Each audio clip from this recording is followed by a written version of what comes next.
Welcome back. When you're in a difficult situation, at risk for or facing homelessness, Oak City Cares is the front door to connect to the right sources to meet your most basic needs. Our next guest, Kathy Johnson, is the executive director at Oak City Cares. And welcome, Kathy. So glad you could join us today. Thank you for having me. Well, let's start with just a little basic background on Oak City Cares. What is it and what do you do? So Oak City Cares is a multi-services center during the day, weekdays, where someone who is experiencing homelessness or at risk of homelessness can come in, get an intake, and get connected to a variety of resources that they may need along the way to getting rehoused. Well, let's say someone comes to your center and they have been on the street or they're about to go onto the street. You talk about what it is Oak City Cares does, but I think it's so different than what everybody else has been doing for goodness knows how long. Could you kind of dive into that? What is that like for that individual? What happens? Right. What do you do? Absolutely. So Oak City Cares during the week has two different purposes. One, where we deliver services, 3 different programs. We have basic needs, so somebody can come get showers, do their laundry, use a computer, charge their cell phones, all those basic things that somebody may need if you're not housed. So that's our basic needs program. We also have coordinated care, which is really case management, where somebody's going to sit down with you, they're going to do an intake, they're going to ask you kind of what are the things that you think you need, and then we can actually directly connect you with those services that many are on site right there. And then the third program we have is on the weekends.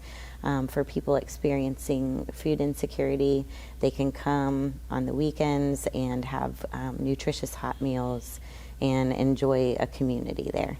You know, for people who are maybe watching this morning, just imagine what you've been through just dealing with bureaucracy.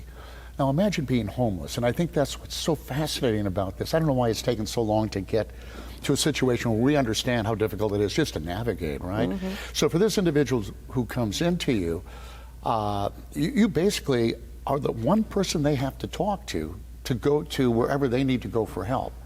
It's amazing. Now, are other people starting to copy your program? I hope so. I mean, are you being held up as an example? We have had lots of visitors, both from across the state of North Carolina as well as nationally.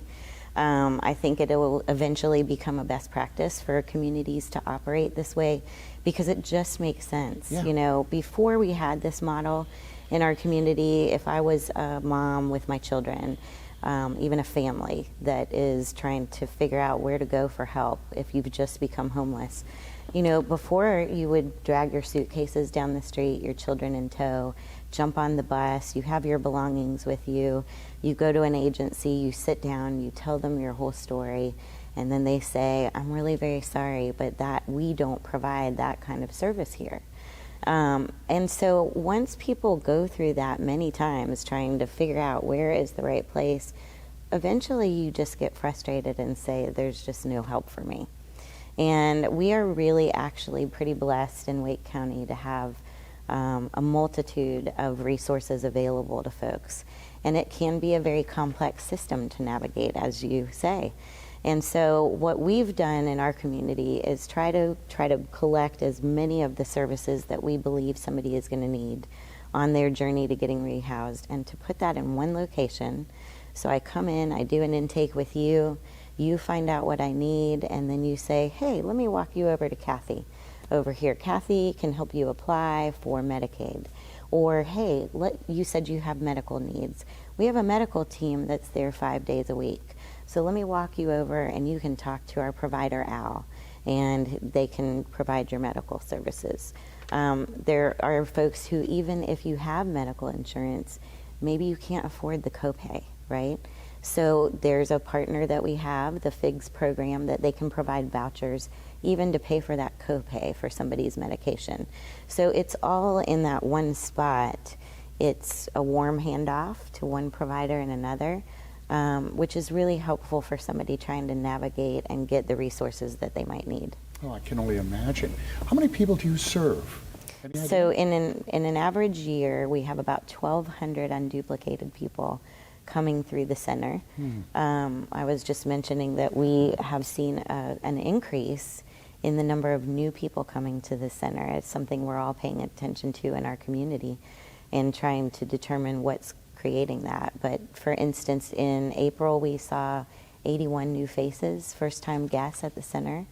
In May, there were 61. And then in the first week of June, just 6 days, we saw 32.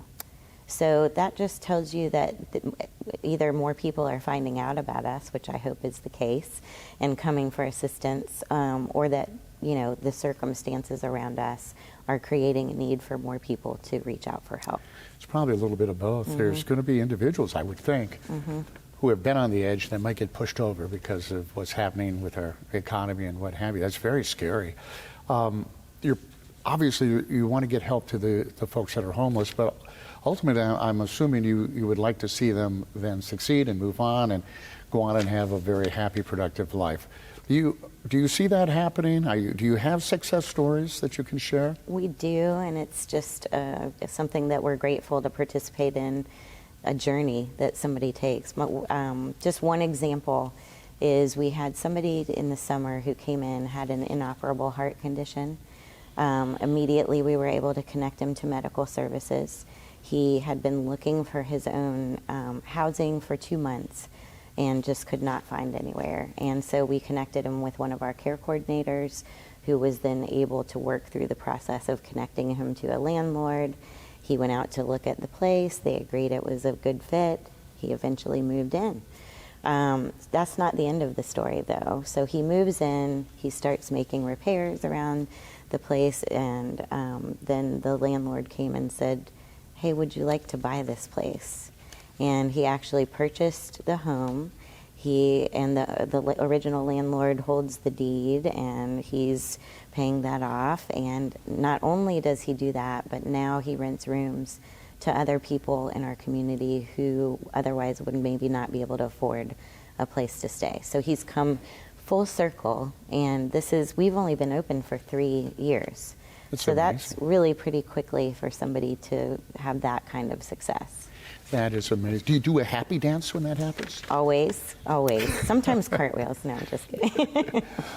How do people find out more, or if they'd like to volunteer? Is there a place they can go and get more information? Absolutely. On our website at oakcitycares.org, we try to make it as easy as possible for people to get involved. There's a link on our website that you can sign up as a volunteer, and you can get started immediately that way. And, you know, there's groups we have, and, you know, the weekend meals, one of the things I would say is we have probably the most volunteers on the weekend meals, because it is groups of people who purchase, prepare, provide, and serve these meals. And they do that at our center. We really are just coordinating the volunteers in our community who want to help those who need this help. Oh, that is awesome. Kathy, thank you for what you do. I mean, it's tremendous. It really is. And thank you for being here. And thank you for watching. We hope you've enjoyed today's show.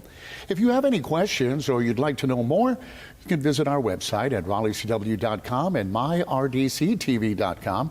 I'm Bill LeMay. Thank you for watching. Community Matters, and we'll see you next week.